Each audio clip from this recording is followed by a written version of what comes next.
Churchill, Manitoba, on the shores of Hudson Bay in northern Canada. A world-famous tourist destination to view polar bears in the wild, hang out with hundreds of beluga whales, go dog sledding, witness the northern lights, and so much more. I'm Roy Mexted. Join me as we meet the locals and hear their stories. We'll go behind the scenes to discover firsthand how the people of Churchill bring to you a once-in-a-lifetime experience. Welcome to Beyond the White Bear. I'm gonna live my life in a northern town. Gonna live my life, 'cause I can take my time in a northern town. I can take my time in a northern town. We're smiling like a sundog now. In a northern town, we're smiling like a sundog now. Right here.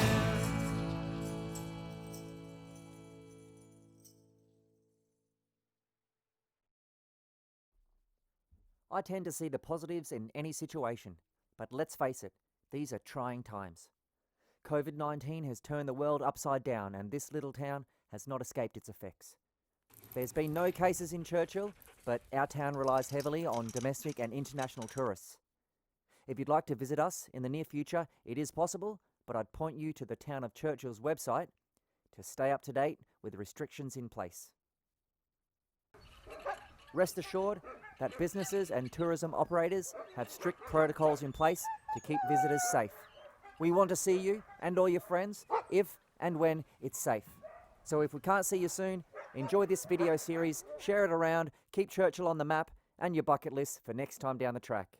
The wonders of the north will be waiting. In this episode, we'll see what the largest hotel in town has to offer. I'll be sharing a backyard bear encounter, and we'll learn all about dog sledding in the Arctic from a man with all paws in the game, Dave Daly. When you make it to Churchill, you'll surely spend some time here at the Seaport Hotel. It's a real meeting place for the town and a great place to mingle with the locals. Managing owner Lorene Reed was quick to implement COVID-19 protocols to keep this place open for the community and guests. It's the largest and only full-service hotel open year-round in Churchill. They have a bar with gaming, a renovated dining room, and a classic cafe, and of course hotel rooms. I'm going to buy a face mask here because I heard they have polar bears on them.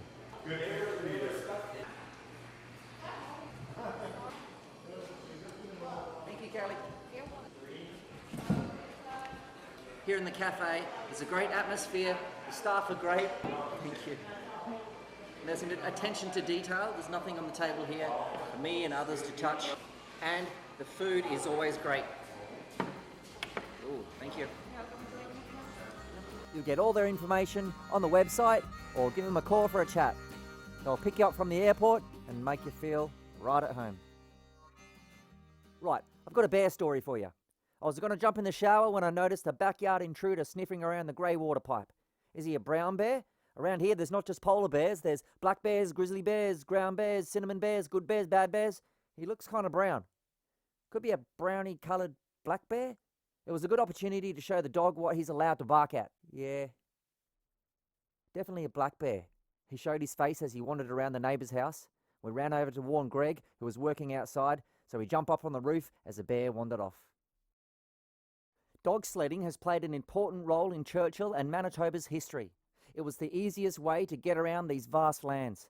From delivering mail to assisting fur traders, dogs have historically been a necessity to life up here. Nowadays, Churchill's dog mushers demonstrate these traditions by putting you front and centre as the dogs take you on a sled ride. There are several dog mushing outfits in town, each offering you a unique experience at their kennel, but all sharing a slightly obsessive love for their best friends. I've been spending time with Wapusk Adventures owner and operator David Daly to get an understanding of dog mushing in Churchill.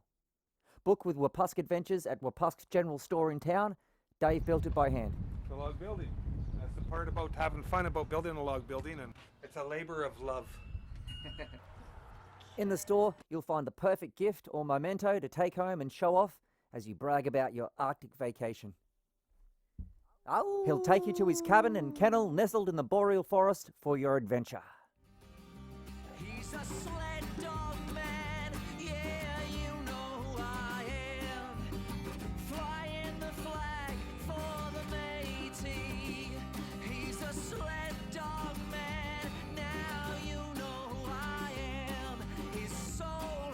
howling freely.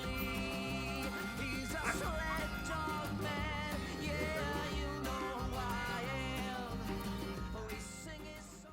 We have 39 dogs, ranging in the age from 1 to 15 years old. International guests come here to experience our famous I Did a Mile dog sled ride. Well, it started when I, quite a few years ago when I told the wife I wanted to get my own dog team, and I promised her I'd only have 6 dogs. So when I had 12 dogs, then she said you better figure out a way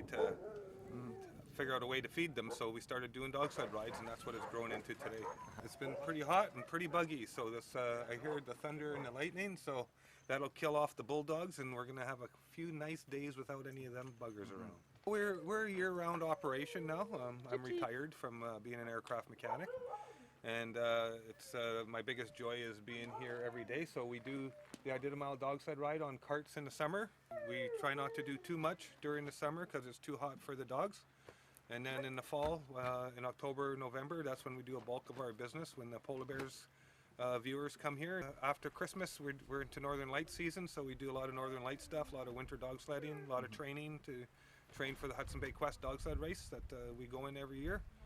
And then it starts all over again in the spring. It's like, having a lot of fun with the dogs where there's no tourists around. We get to go on 20-mile runs and 5-mile runs. And Visiting the kennel was food and travel writer Shel Kolkovich, who was more than happy to share her Churchill experience with us. I've lived in Manitoba my whole life, and I've only been up to Churchill once in the summertime before, and oh man, it's like a different country. It might even be like a different planet in the summer. So much to see, so many great things to do. I've been here for about 24 hours. Man, my soul is full. So yesterday, all day, we were out on the tundra in the tundra buggy, and I cannot believe the vibrancy of the colors on the tundra. And I'm a big botany fan. The flora is unbelievable. Plants I've never seen before, exotic, colorful, beautiful. We saw so many birds, cranes, ducks, swans, ptarmigan, these really, really cute little semi-palmated plovers, and their little babies, which are about the size of ping pong balls. so it's a lot of fun to meet new people from all around the world. The newest litter is just turned 1 yesterday, and that's the Game of Thrones litter. So we're really excited about this litter as well. They're showing that they want to be really good sled dogs, and they're big dogs. So yeah, they're free running, they're going swimming, they learned how to swim, they're having a great time. They're all harness broke. They were running 5-mile runs this spring. So we're hoping this winter that we could bring them up to some 20-mile runs and see how they do. If you had to pick dogs or people, I would probably pick dogs to live with. Okay, yeah. Because they're always happy to see me every day. So it's a lot of fun to live your life with dogs. They're a great gift to us humans, and they're just so trusting and loving. Churchill is a remote community, but try zipping 30 miles up the Churchill River and lose your soul in the largest wetlands in North America. Dave took me, his right-hand musher Mary, and his son Wyatt to check out his old trapper's tent cabin on a lonely river island. Plant my feet on the ground up there again was, it's just like whenever I go there, I'm home. I think I built this place up here in '92, the tent frame. We actually, we were a helper on the registered trap line here at the time. All winter, we'd be up here trapping, and in the spring, the family would come out and we'd spend a lot of time here. Val caught a 14-pound pickerel right off the shore here.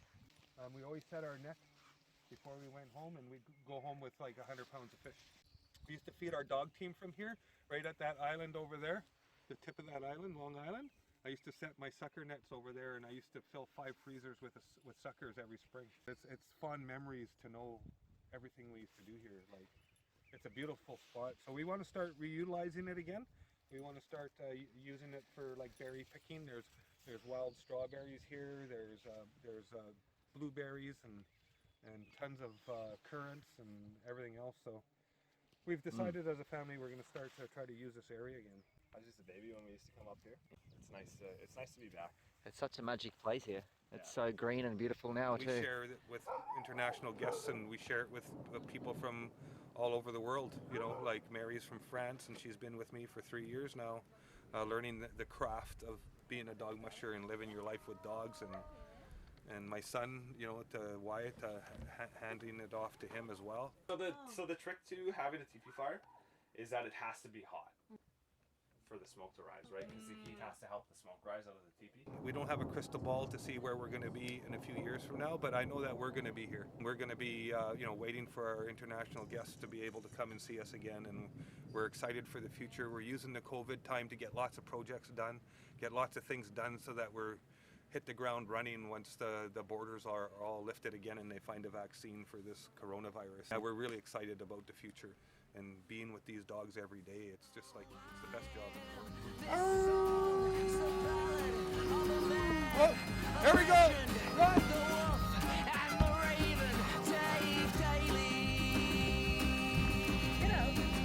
Get out.